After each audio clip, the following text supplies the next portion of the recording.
Bonjour et bonsoir très chers internautes. Balandia, Rimer de Kinshasa, Sangoya Congo, Kimi Nzambe et Oumena Botanabino, Baibazuli Bakoko Lanangai partout dans le monde. Votre humble serviteur, Benjamin Mwanasuka, actualité pièce contre pièce.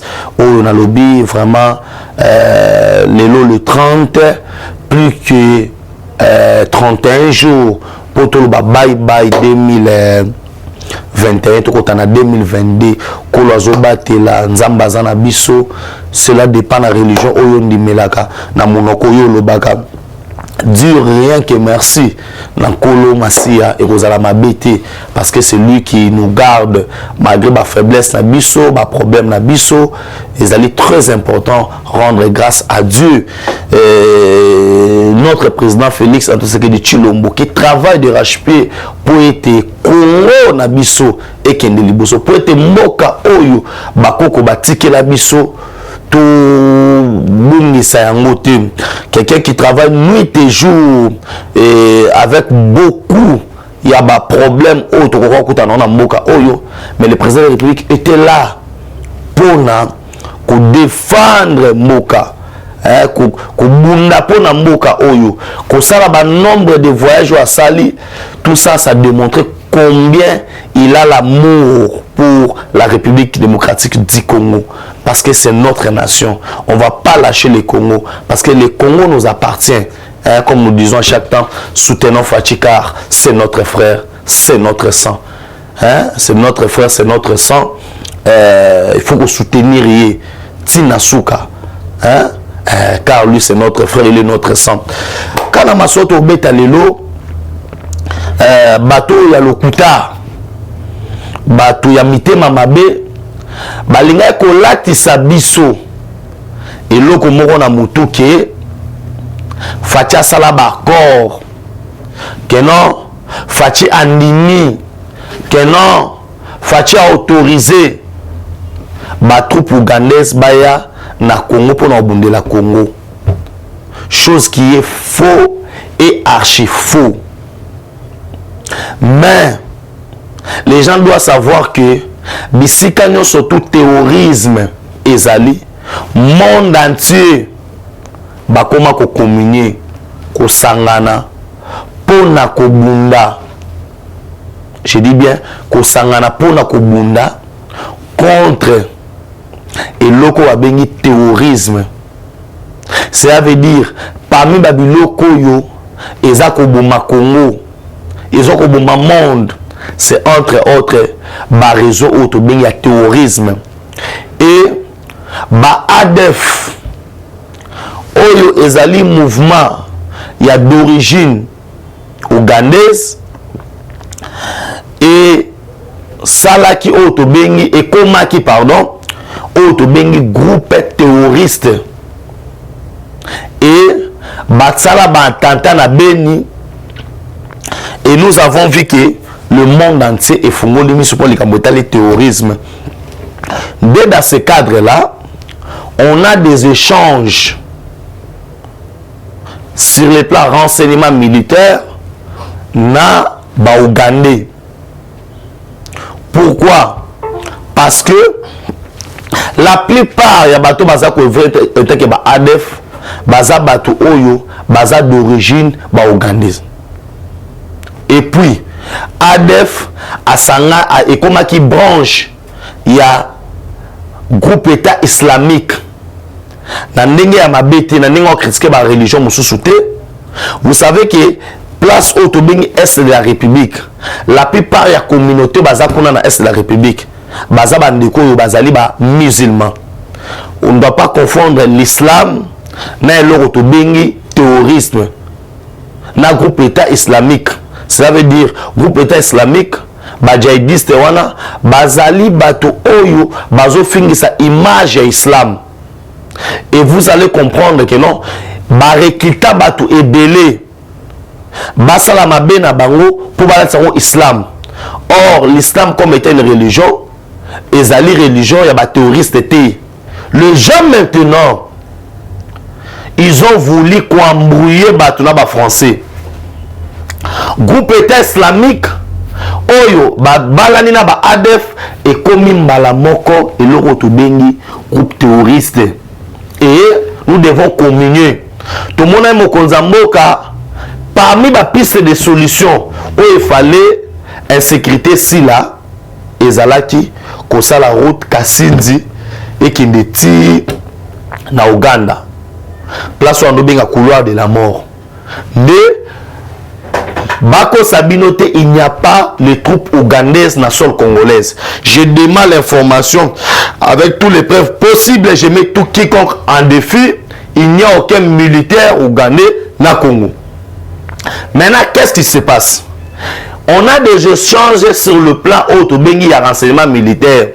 Mais non seulement sur le plan renseignement militaire, mais qu'est-ce qui va se faire? Nous allons faire des opérations conjointes. Je ne sais pas si c'est un problème de français. Des opérations conjointes. On va rassembler nos forces pour lutter contre les ADF. Cela veut dire quoi? L'armée congolaise et l'armée ougandaise, au temps fixé, ils vont se donner un go. Go et Kozalanine. Bango balongwe na Uganda ba eti na frontière. Biso pe ba Congolais, tolongwe na Congo na biso, to eti na frontière. Poto étouffer batuana. Parce que guerre au ba ADF ba osa biso na est. Et sous guerre et comme terrorisme. Ce sont des attaques autobengi ciblées. Bakota la population sa place bache bombe.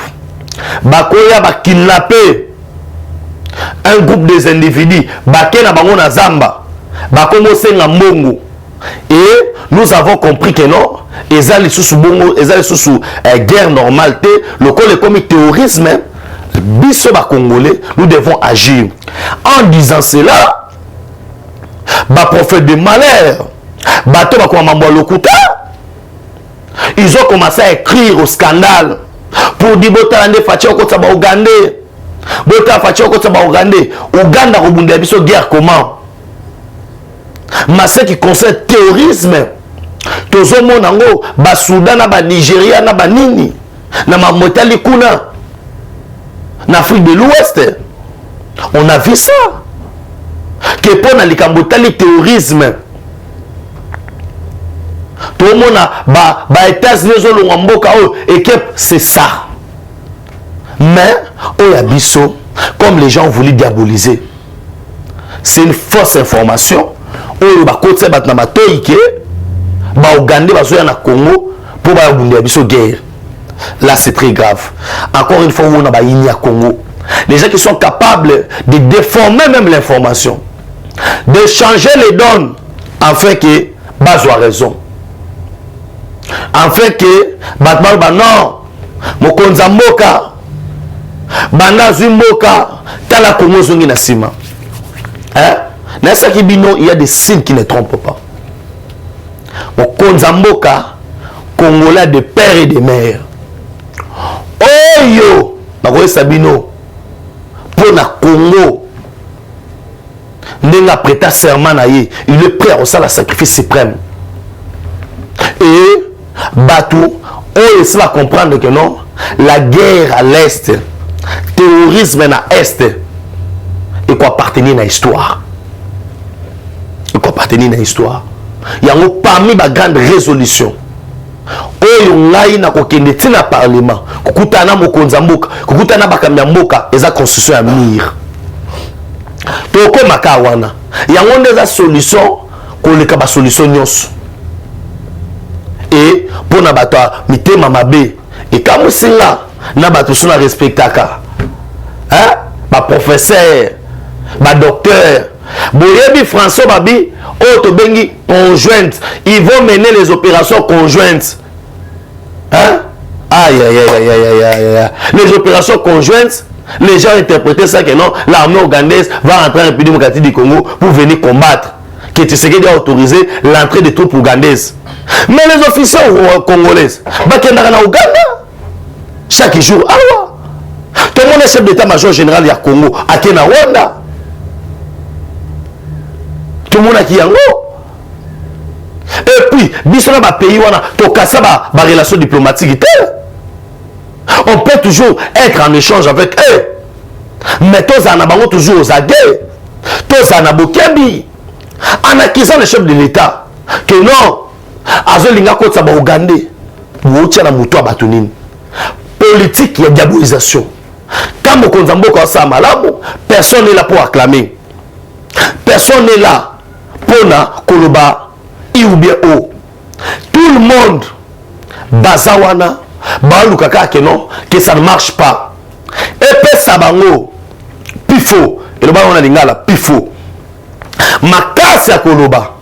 Voilà encore, nous voyons comment les ennemis de la République bazo bima bango moko. Le Congolais qui n'aime pas son pays, qui est prêt à diffuser les informations à l'Okuta, qui est à des sièges ont marché. On a vu les opérations, il y a des vidéos en la routine de la Bino.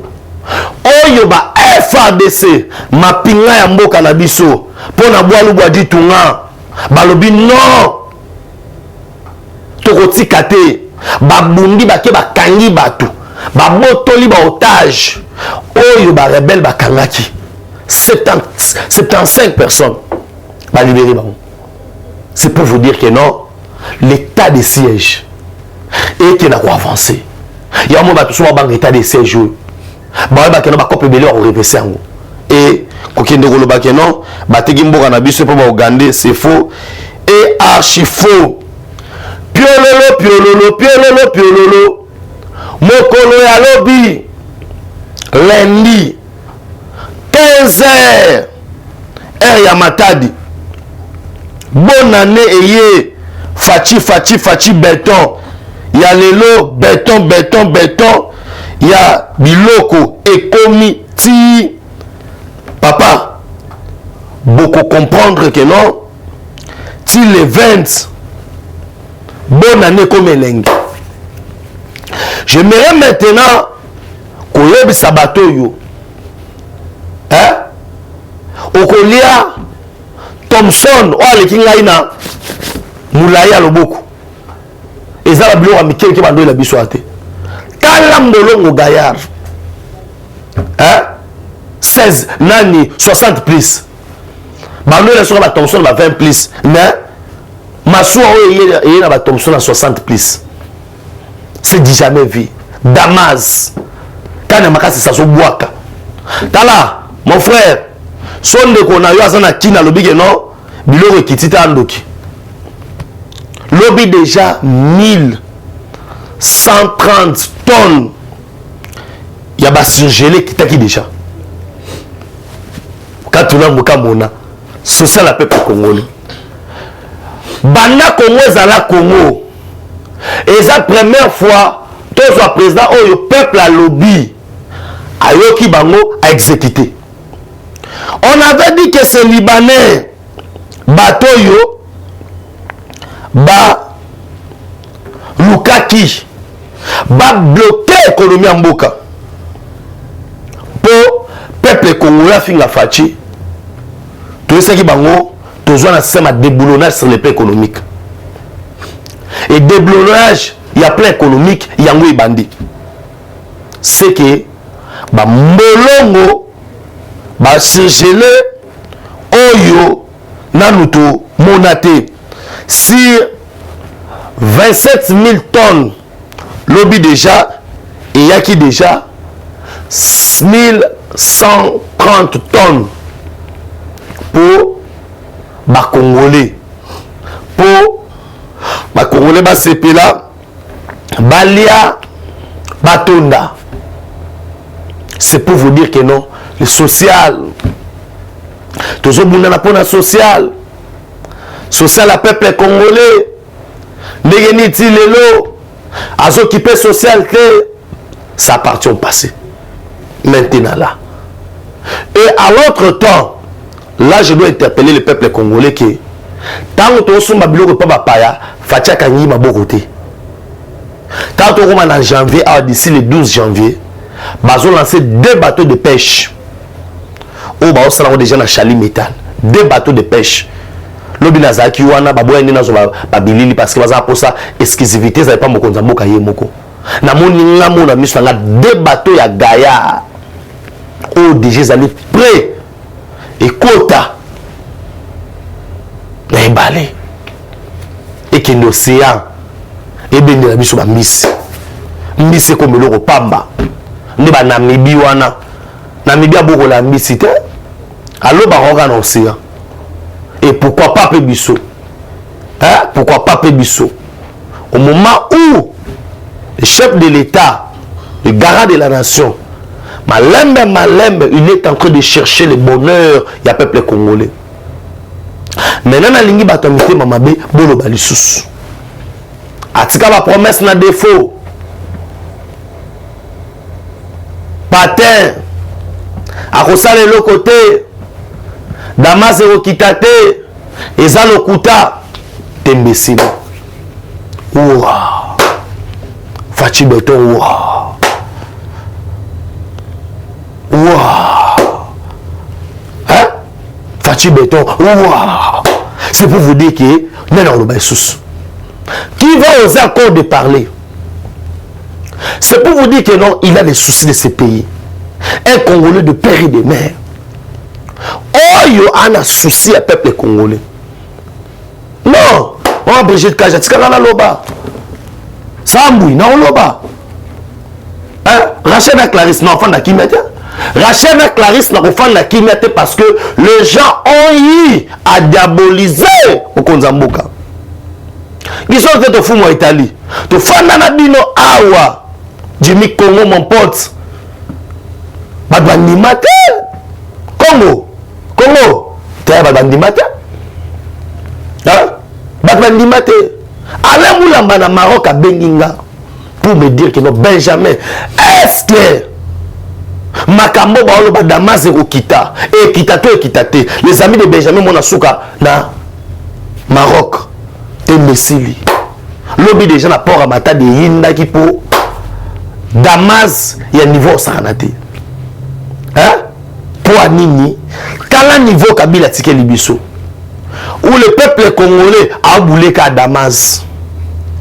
Or, Fachi à part Damas, on devait déboulonner un système. Système Oyo Batika Kibiso.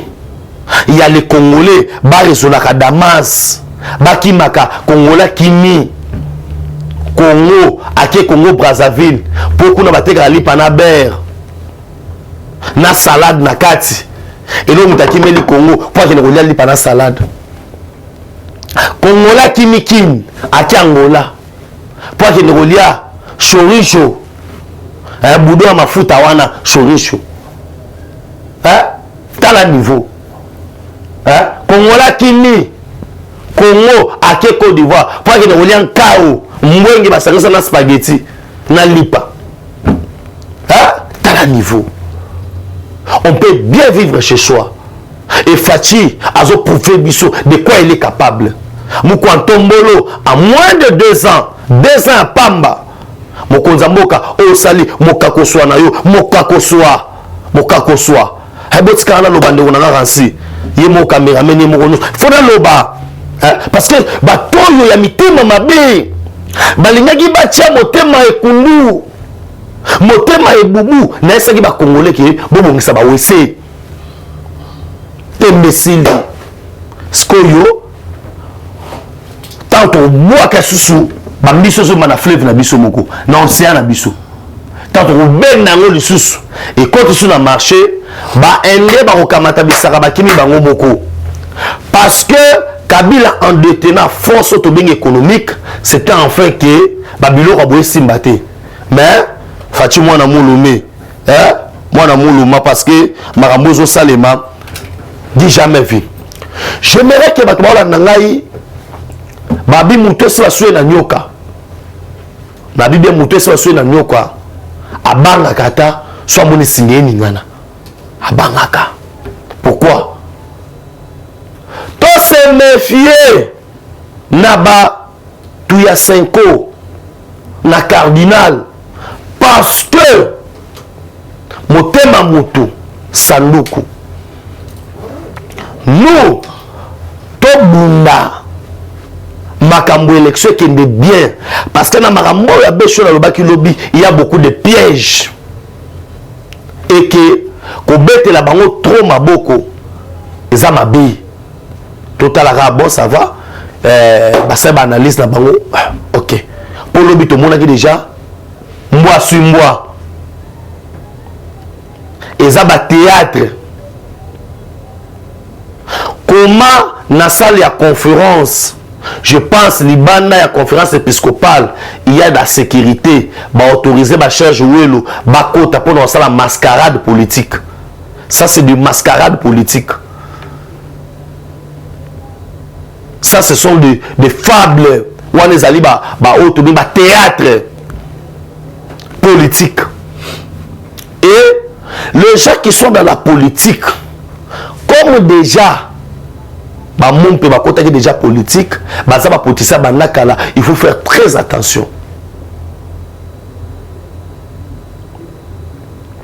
et moi je pense que comme la route nous mène tout droit vers les élections passons aux élections allons-y aux élections faut pas applaudir je n'ai pas un problème parce qu'il y a bango mais na esibino bobeta maboko na loingete bota bona loingete muto alinga rote hein muto alinga rote je sais que bato balinga biso to batko linga biso te même si to salinine mais biso photos ala toujours aux aguets c'est bien bon bayebisa na ba opposant que basala musala bango moko pour position catholique azui nezongi simbala moko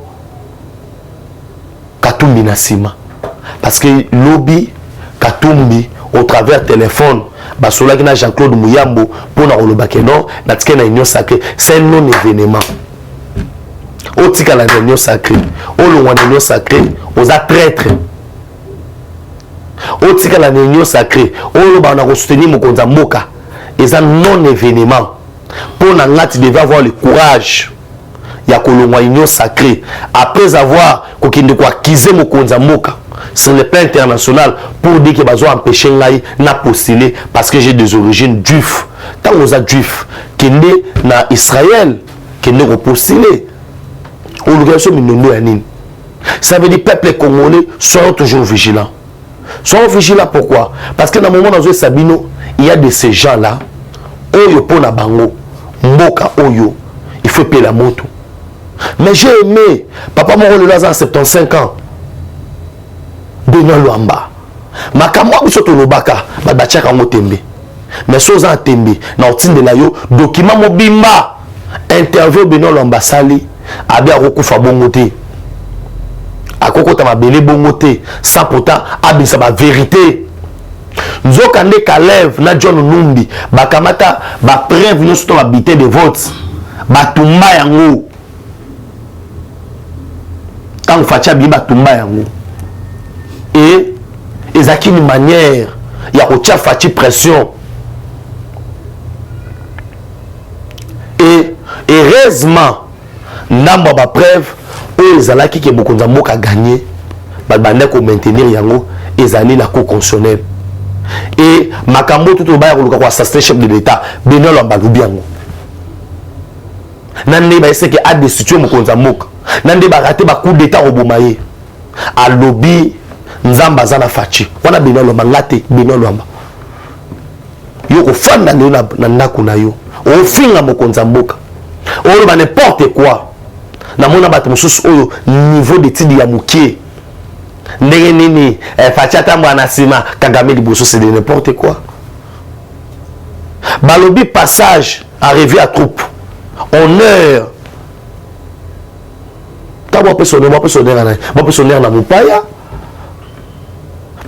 mupaya et niveau de réflexion à bateau c'est pour vous dire que non ça nous fait très mal mais pour l'instant nous nous sommes déterminés pour mboka kende liboso et pour na mabotali mboka na biso toko bunati na soka na komi na émission yo mukola soka na komi na soka émission pardon na esi ba mboka que soyez calme toutes les informations aux aga le kota j'ai démenti ça pe na esi bino déjà les 5 oyo tous en point de presse pour te expliquer bien fait la construction à Mir les Congolais a yo kama moto loba pe to mi wana niveau assemblée nationale pour te basa la loi e fanda wana to tonga Mir na bisika oyo de sécurité za mboka na biso est Il y a une contribution très important.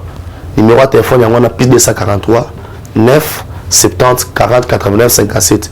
Plus 243 9 70 40 89 57. Soit au Melinga na Facebook Benjamin Mwanasuka, soit au na TikTok Benjamin Mwanasuka na W.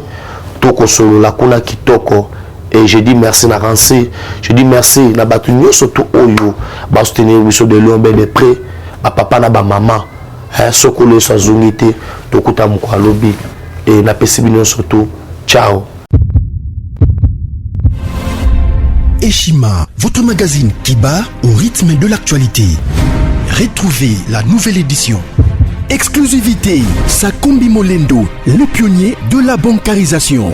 Le ministre des Affaires foncières a signé le 3 juin 2021 avec son collègue des Finances l'arrêté interministériel portant bancarisation des opérations foncières et immobilières supérieures ou égales à 10 000 $ américains. Une première en RDC concrétisée par celui qui fait figure de porte-étendard de la numérisation et de la sécurisation des titres fonciers. Aimé Sakombi Molendo est de plein pied dans la matérialisation de sa politique qui suit la vision du chef de l'État, Félix Antoine Tshisekedi, celle de faire du numérique un levier d'intégration, de croissance économique et de progrès social. Nation, gouvernement des warriors, bilan de gestion dès son premier jour du gouvernement Samalou Kondé. Sonas, le DG Lucien Boniemé Ekofo présente un bilan largement positif pour les grandes réalisations du premier semestre 2021.